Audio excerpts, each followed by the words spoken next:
भारत के किसी क्षेत्र में फिर से ड्रोन हमले जैसी वारदात दोबारा ना हो सके, लिहाजा मोदी सरकार ने बड़ी प्लानिंग कर दी है।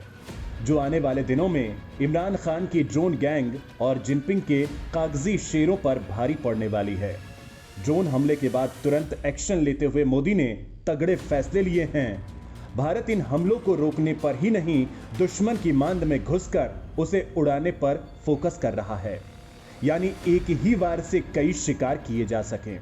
लिहाजा मैं वीडियो में आपको बताने वाला हूं कि आखिर ये ड्रोन तकनीक काम कैसे करती है, इजराइल और अमेरिका इसे कैसे रोकने में कामयाब रहे हैं। एयरपोर्ट पर तो भारत की उड़ती चिड़िया तक को रोक लेता है, तो फिर ड्रोन के हमले क्यों नहीं रोक पाया। मैं आपको ये तमाम बातें बताने वाला हूं, लेकिन उससे पहले आपको बता दूं कि जम्मू में हुए ड्रोन जैसे हमलों से निपटने के लिए सरकार ने सिस्टम और तकनीक की पहचान कर ली है। पीएम मोदी ने एनएसए अजीत डोभाल के साथ ही रक्षा मंत्री राजनाथ सिंह और गृह मंत्री अमित शाह से मिलकर इस मामले में तगड़ी प्लानिंग कर ली है। सरकार जल्द ही काउंटर ड्रोन पॉलिसी ला रही है। इस काउंटर ड्रोन पॉलिसी के लिए जो मॉडल अपनाया जाएगा, उसमें radio frequency detector, electro optical और infrared camera, radar, drone catching net, GPS spoofers, laser और आरएफ जैमर का इस्तेमाल किया जाएगा।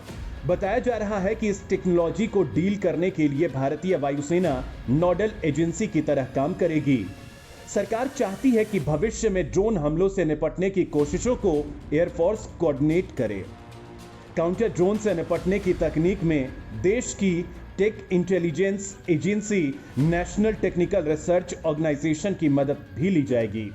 टीम मोदी की हाई लेवल मीटिंग में इस स्ट्रेटेजी पर बात हुई कि ड्रोन के जरिए होने वाले आतंकी हमलों को कैसे रोका जाए।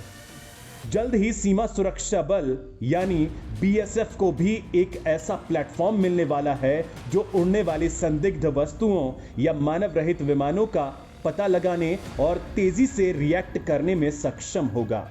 वहीं सेना को पहले ही आर्टिफिशियल इंटेलिजेंस से लैस ड्रोन खरीदने की मंजूरी दे दी गई है, जिन्हें जम्मू जैसे हमलों के दौरान तैनात किया जा सकता है। साथ ही तीनों सेनाओं को मॉडर्न बनाने की कवायद को रफ्तार दी जाएगी।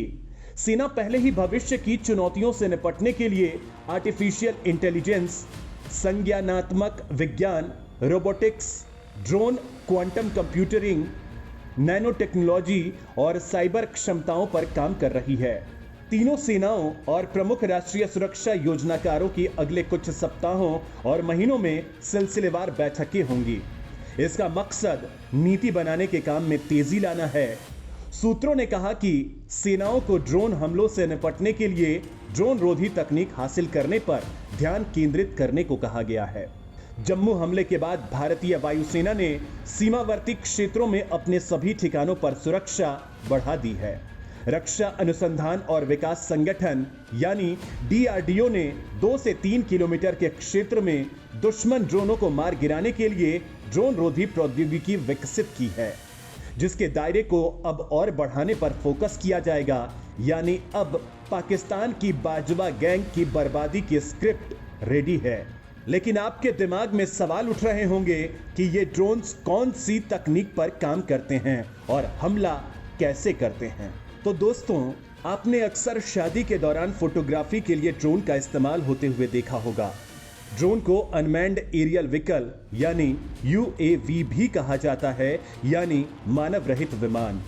चूंकि इन्हें रिमोट से कंट्रोल किया जाता है, इसलिए इन्हें उड़ाने के लिए किसी पायलट की जरूरत नहीं होती। आप इन्हें आसमान में उड़ता हुआ एक रोबोट समझिए, जिसे रिमोट से दूर से ही कंट्रोल किया जाता है। ड्रोन का इस्तेमाल कई देशों की सेनाएं करती हैं। चूंकि ये छोटे होते हैं, इसलिए रडार की पकड़ में आसानी से नहीं आते हैं। साथ ही दुर्गम इलाकों में चुपचाप घुसपैठ कर सकते हैं। इस वजह से सेना में इनका इस्तेमाल बढ़ने लगा है। ड्रोन से 2 तरह के हमले किए जा सकते हैं। एक तो ड्रोन में हथियार या विस्फोटक लगा दिए जाते हैं और ड्रोन इन हथियारों को अपने लक्ष्य पर ड्रॉप कर देता है, ठीक उसी तरह जैसे एयरक्राफ्ट से मिसाइल दागी जाती हैं। ड्रोन से हमले का दूसरा तरीका है ड्रोन को खुद ही एक विस्फोटक में तब्दील किया जाता है। यानी ड्रोन खुद ही एक आत्मघाती बम की तरह अपने लक्ष्य से जा टकराए। ड्रोन की पेलोड कैपेसिटी या वजन लेकर जाने की क्षमता जितनी ज्यादा होगी, वो अपने साथ उतनी ज्यादा मात्रा में विस्फोटक सामग्री लेकर उड़ सकता है। अमेरिका के MQ-9 रीपर ड्रोन अपने साथ 1700 किलो तक वजन ले जा सकते हैं। अमेरिका इन ड्रोन का इस्तेमाल हमलों के लिए कई बार कर चुका है। अब भारतीय सेना भी अमेरिकी कंपनी जनरल एटॉमिक्स से जल्द ही 30 MQ-9 रीपर ड्रोन खरीदने वाली है। भारतीय सेना इजरायल से 4 हेरॉन TP ड्रोन को लीज पर लेने की तैयारी भी कर रही है। वहीं भारत के पास DRDO द्वारा विकसित रुस्तम और निशांत ड्रोन भी हैं। यानी ड्रोन्स के मामले में भारत लगातार आगे बढ़ रहा है, लेकिन बड़ी दिक्कत इनके हमले रोकने की है, क्योंकि पाकिस्तान लगातार यह हिमाकत करता जा रहा है।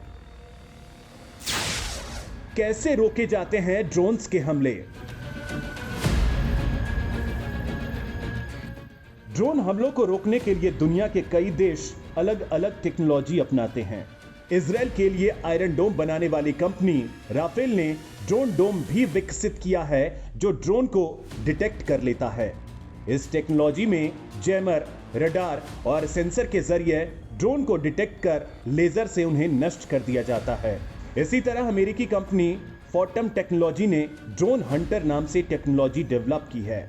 ये एक इंटरसेप्टर ड्रोन है जो दुश्मन के ड्रोन को डिटेक्ट करते ही उसे एक नेट यानी जाल में कैद कर लेता है। इसके अलावा कई देश ड्रोन से निपटने के लिए रडार और ड्रोन गन का इस्तेमाल भी करते हैं। इस तकनीक में फ्रीक्वेंसी के जरिए ड्रोन को डिटेक्ट कर लिया जाता है। अब तक अगर भारत की बात करें तो भारत के हर बड़े एयरबेस, मिलिट्री बेस और इंटरनेशनल एयरपोर्ट पर एवियन रडार जैसी अत्याधुनिक टेक्नोलॉजी है। इसके जरिए 10 से 15 किलोमीटर में उड़ने वाली चिड़िया को भी डिटेक्ट किया जा सकता है। भारत के पास नेट फायर गन भी है जो ड्रोन को नेट में फंसाकर जमीन पर गिरा देती है।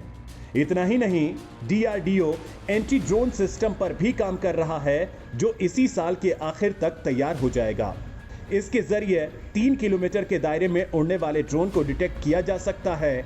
साथ ही 2.5 किलोमीटर के दायरे में यह ड्रोन को नष्ट कर सकता है। हालांकि फिलहाल भारतीय सेना के पास जो टेक्नोलॉजी है वो बड़े एयरक्राफ्ट और ड्रोन को डिटेक्ट करती है। छोटे ड्रोन को पहचानने के लिए हमारे पास टेक्नोलॉजी नहीं है। जहां तक बात एवियन रडार जैसी टेक्नोलॉजी की करें तो ये बेहद महंगी है। इसे हर जगह लगाना एक खर्चीला काम है।